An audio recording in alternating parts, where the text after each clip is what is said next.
Sehingga kita perlu mengedukasi, mensosialisasikan kepada ibu-ibu, makan itu tidak hanya makan enak, kemudian makannya harus sehat, ya.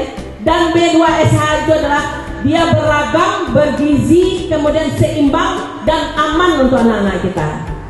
Banyak pada saat ini, mohon maaf ya, banyak orang tua yang hanya mempedulikan makanan enak saja untuk anak, tanpa mempedulikan makanan sehat untuk mereka. Sehingga kita khawatir banyak di rumah sakit pada saat ini anak-anak yang masih balita, anak-anak yang masih usia sekolah, ya, itu sudah banyak mendapatkan kanker usus.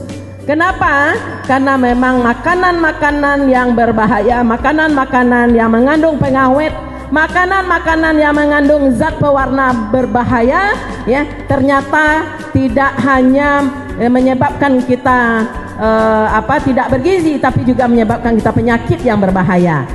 Untuk itu bapak-bapak, ibu-ibu, termasuk bapak ibu guru, bagaimana memberikan penyadaran kepada orang tua. Berikanlah makanan yang bergizi, makanan seimbang kepada anak, karena memang sekali lagi kalau makanan enak hanya sampai kerongkongan saja, tetapi di dalam usus anak kita sudah menjadi penyakit. Mudah-mudahan kita berharap, ya, anak-anak ini akan menjadi pemimpin di masa yang akan datang.